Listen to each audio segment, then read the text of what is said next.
Ano ibibigay niya sa akin, tatanggapin ko lang. At hindi ka niya bibigyan ng hindi mo makakayanan. Ipinagmamalaki ni Jose Manalo at Wally Bayola ang napakamatagumpay na pagtatanghal ng Eat Bulaga sa San Francisco nitong nakaraang Semana Santa.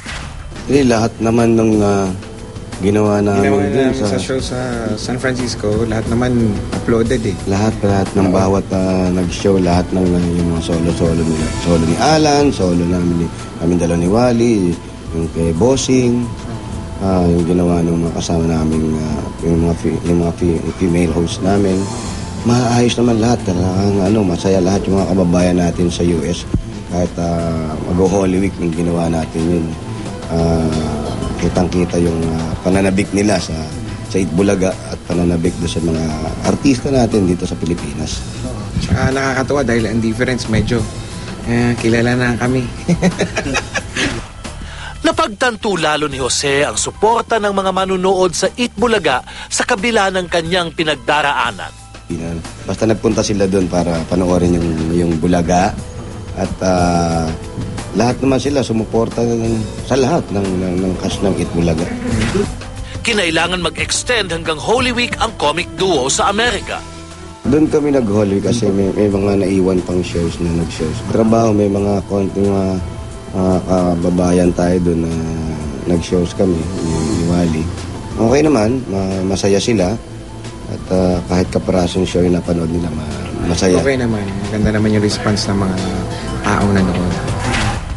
Sinamantala na rin ba ni Jose ang sagradong pagkakataon na yon para magnilay-nilay? Hindi. Kahit na siguro pangatlong beses na namin nag-Holy Week sa abroad.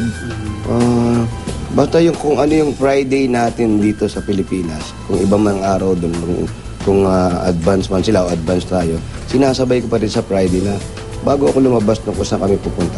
Lagi naman yung pagdarasal, hindi mawawala. Lalo na pag Holy Week. May mga panata rin kasi ako na hindi ko nagagawa ngayon dahil nasa show. Pero pinagdadasal na rin natin. At siyempre, yung pasasalamat, yung lang importante, yung gunitain natin kung anong hirap yung ginawa ng Panginoon na para tubusin lahat ng kasalanan natin. At yung pasasalamat natin sa Kanya sa lahat ng biyayang ibinigay sa atin. At kung may mga intriga man dumarating, pinibibigay ko na sa Kanya lahat yun. Kung ano yung dapat, kung ano yung ibibigay niya sa akin, tatanggapin ko lang.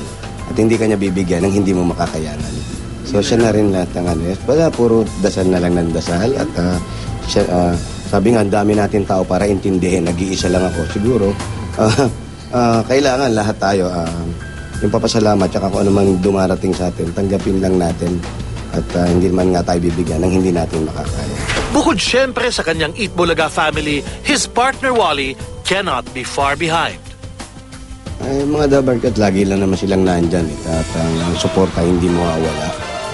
At yung papasalamat pa rin sa kanila. At kasi siyempre sama-sama kami sa shows. Kung masaya, magbalungkot ang isa, siyempre nararamdaman din ng bawat isa. Pero kahit ano pa man, lalo kami ni Kalbo, wala. Kung show kami. At kung ano man may dumarating, hindi natin kailangan bitbitin sa trabaho. Hindi ko rin masyadong pinag-uusapan namin yung ano kaya pwedeng gawin natin sa show. Trabaho talaga usapan natin. Basta kahit anong mangyari, all support ako sa kanya. Siya yung partner ko eh. Siyempre, katulad nga yung sinabi ni Jose, dasal, siyempre, moral support, kahit anong mangyari. Yung mga sumusuporta sa akin, kung meron man, masigabong palakpakan at maraming salamat sa inyo sa pagtulong sa pagdarasal. Maraming salamat. Kailangan mong maging masaya kasi pag hindi ka naging masaya at hindi ka mag-enjoy sa trabaho. Kailangan move on.